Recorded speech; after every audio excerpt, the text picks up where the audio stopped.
আমাক ব্ৰিটিছে আনিছিলে কিমান মানুহ, খুব আনিছিলে 20 লাখ। আজি 200 বছৰে আমি কিমান সংখ্যা ল'লোঁ। আমি ঠিকে ঠাকে অসমীয়া হৈ আছোঁ। আমি অসমীয়াৰ লোক সংস্কৃতি বা অসমীয়াৰ ঠাই যিবিলাক ৰূপ, আমি একো বিঘ্নি নকৰাকৈ অসমীয়া ভাষাও গ্ৰহণ কৰিছোঁ, অসমীয়া সাজপাৰ পিন্ধিছোঁ। আমাৰ ইনকমৰ সকলো পইচা অসমতে ইউটিলাইজ হৈছোঁ। কোনো চাহ শ্ৰমিকৰ পইচা ঝাৰখণ্ড যোৱা নাই, দিল্লী যোৱা নাই, বম্বে যোৱা নাই। আৰু যদি বেলেগ ঠাইৰ মানুহ আহি যায় আৰু অন্তত 10 বছৰ 20 বছৰৰ পাছত সেই মানুহৰ জনসংখ্যা বাঢ়ি যায়। আমাৰ ইয়াৰ মূল ইকনমিক্স কণ্ডিশ্যনটো, মোৰ ভাষা ব্যৱস্থাটো, ৰাজনৈতিক ব্যৱস্থাটো সব তেওঁলোকৰ হাতলৈ গুচি যাব।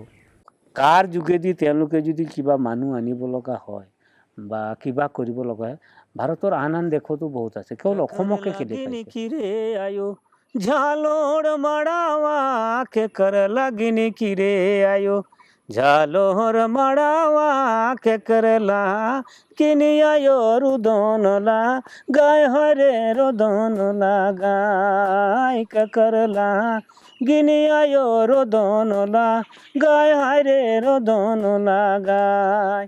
खेल खेलू खेलू रे खेल लजर धीरे रे ककरला गिनिया यो रुदनला गाय हरे रुदनला। নমস্কাৰ, মই ভদ্ৰ ৰাজুৱাৰ, অসম চাহ মজদুৰ সংঘ নাজিৰা শাখাৰ মই সহকাৰী সম্পাদক আৰু আদিবাসী চাহ জনগোষ্ঠীৰ সমাজৰ কলা সাংস্কৃতিক দিশত মই কাম কৰি আছোঁ। আচলতে মোৰ ঘৰতেই এটা সাংস্কৃতিক পৰিৱেশ আছিলে। আমাৰ মায়ে সেই দিশত খুব আগ্ৰহ আছিলে। বৰদেউতা হওক বা গাঁৱৰ পৰিৱেশটো খুব সাংস্কৃতিক পৰিৱেশ আছিলে। তাতে আমি সৰুৰ পৰা ঝুমুৰ হওক, দমকচ হওক, টুচু হওক বা অন্যান্য আমাৰ চাহ জনগোষ্ঠীয় গীত মাতবিলাক আমি শিকিছিলোঁ। হাল বাওঁতে, গৰু চৰাওঁতে এইবিলাক গীত গাই ফুৰিছিলোঁ। গাঁৱতে পঢ়া লিখাও কৰি আছিলোঁ।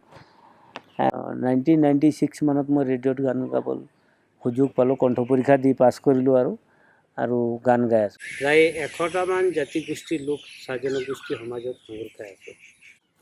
ব্ৰিটিছৰ প্ৰৰোচনাত বা ফাঁকি কথাত যেতিয়া মানুহবিলাক অসম ভূমিলৈ আহিলে, তেওঁলোককতো কোৱা হৈছিল যে অসমত এনেকুৱা এজোপা গছ ওলাইছে যি গছৰ পাত ছিঙিলেই সোণ ৰূপ পোৱা যায়, আৰু মানুহবিলাকে সেইটোৱে ধৰি আহি গ'ল আশা কৰি। কিন্তু ইয়াত আহি দেখিলে যে সম্পূৰ্ণ ওলোটা। 24 ঘণ্টা 16 ঘণ্টা কাম কৰিব লগা হয় চাহ বাগিচাসমূহত। তেওঁলোকে মনৰ দুখত তেতিয়া, যেনে উৰিষ্যাৰ চামলপুৰৰ পৰা অহা চামলপুৰীয়া মানুহবিলাকে কয় যে অসমত ৰজা নাই, ব্ৰিটিছসকলে যি মন গৈছে তাকে কৰি আছে আৰু আমাক সাংঘাতিকভাৱে আমি কষ্ট পীড়া পাই আছোঁ।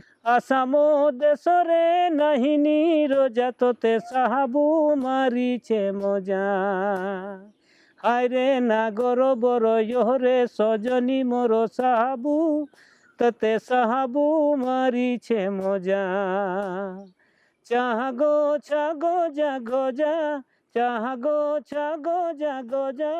এই শাওণ মাহৰ খেতি শেষ কৰি ভাদৰ মাহৰ প্ৰথম একাদশী তিথিতে কৰম পূজাটো কৰা হয়। কৰম পূজাতে ঝুমুৰৰ বিভিন্ন ভাগৰ গীত গোৱা হয়। ডাঁচলীয়া, ঝিঙাফুলীয়া, খেমটা, ৰং, গলোৱাৰী, আধৰতীয়া, তামৰীয়া, পতাচলীয়া, ভিনচৰীয়া ৰং, ডাৰ চিংগাৰী, এইবিলাক লোকগীতৰে হয়। মাটিকে মান্দাৰা দেবে দেৰা বে সাজন, মাটিকে মান্দাৰা ছুটি গেলাই টাঙ্গন আমার, ছুটি গেলাই টাঙ্গন আমার সাজন, মাটিকে মান্দারা, মাটিকে মান্দারা দেবে দেরা বে সাজন, মাটিকে মান্দারা। গৰমৰ শেষ হোৱাৰ লগে লগে আমাৰ কাতিক মাহত আহি যায় দীপাৱলী উৎসৱ। অমাৱস্যা নিশা গৃহস্থৰ চোতালে চোতালে গৰখীয়াসকলে হুঁচৰি ৰকম গাই জেগাই ফুৰে। সেই গীতবিলাকক কোৱা হয় চহৰাই পৰৱৰ জাহালী গীত। তাৰ পিছৰ গীতটোত তেওঁলোকে চাচৰি গীত গায়। চাচৰি গীতটোত তেওঁলোকে ডান্স কৰে, নাচে গৰখীয়াসকলে। যেনে দিয়া যে জ্বলে এৰা ভাচা কাবুচু কাহো,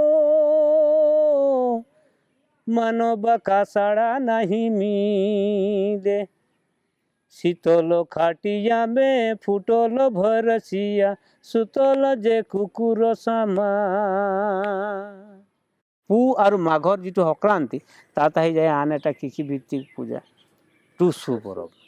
আৰ টুসু মানে সন্তোষ কৰা। টুসু পূজাৰ দিনা, টুসু যিদিনা হ'ব মকৰা সংক্ৰান্তিৰ দিনা টুসু দেৱী লৈ আহোঁতে চৌডল পূজা কৰে। চৌডল লৈ আহোঁতে বা চৌডল বিসৰ্জন দিবলৈ যাওঁতে নাচনি চৰিয়া কিছুমান গীত গায়, যিটো গীতত বাজনা বাজায় গাঁও ফুৰাই টুসু দেৱীক প্ৰত্যেক ঘৰে ঘৰে নিয়ে।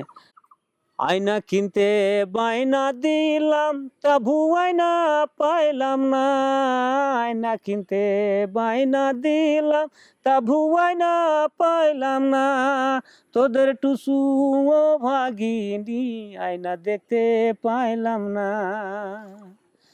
ঠিক ল'ৰা ছোৱালীবিলাকো গায় তেনেকুৱা অকণমান প্ৰেমমূলক গীত। গো বাটে যাব কোন বাটে যে লগ পাব, গো বাটে যাব কোন বাটে যে লগ পাব, ওই ছড়িকের মুস্কি হাসি উরমালে বাঁধে লেব।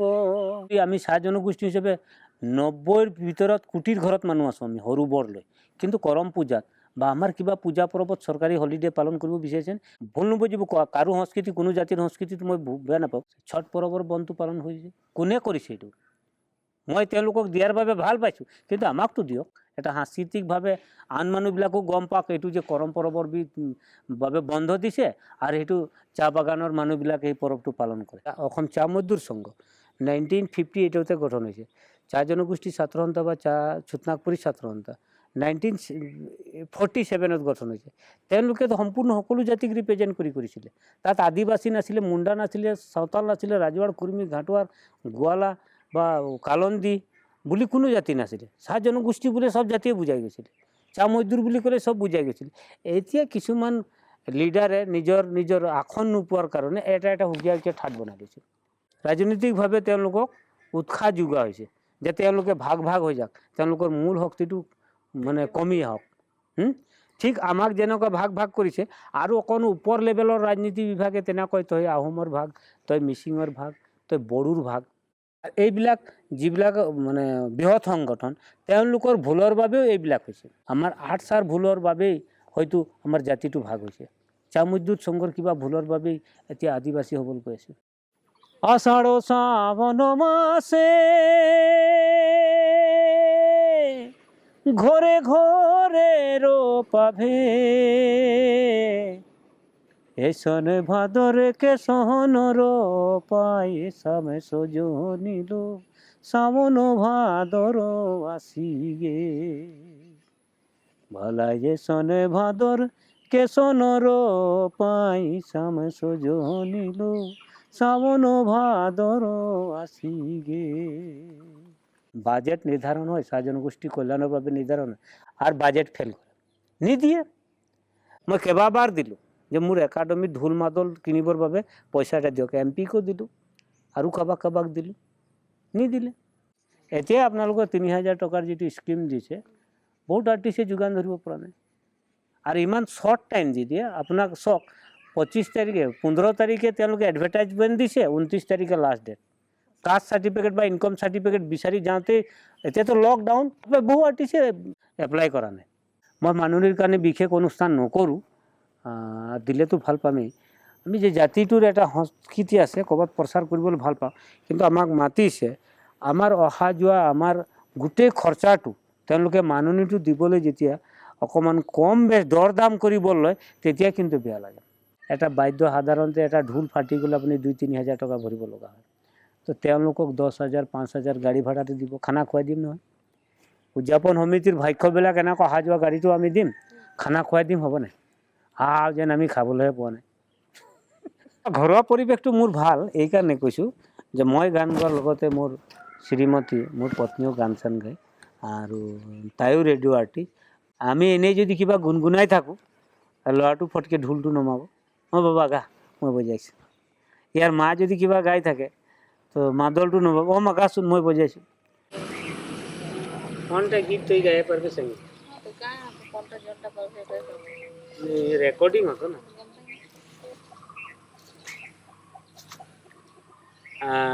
এটা গীত মই গাইছোঁ।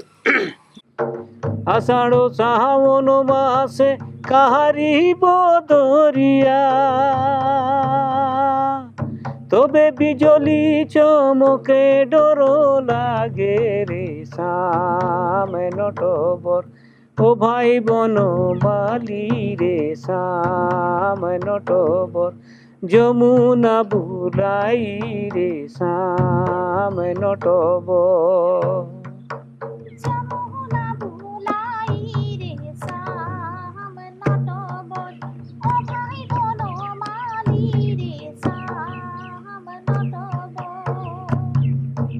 যমুনা বুলাই রে শ্যাম নটবর ও ভাই বনমালী রে শ্যাম নটবর নন্দলালা কৃষ্ণ কালা মুখে দেলাই বড়ি জ্বালাই রে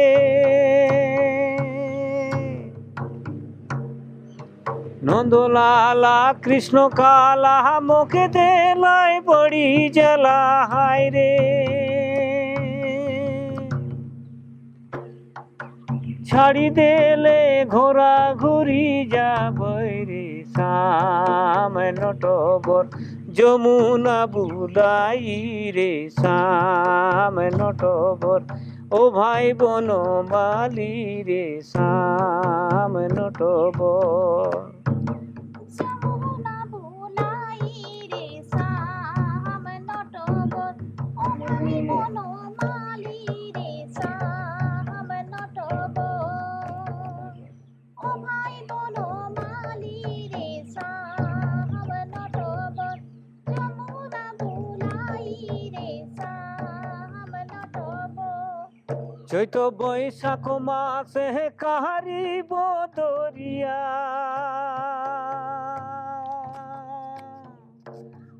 চৈত বৈশাখ মাসে কাহারিব দরিয়া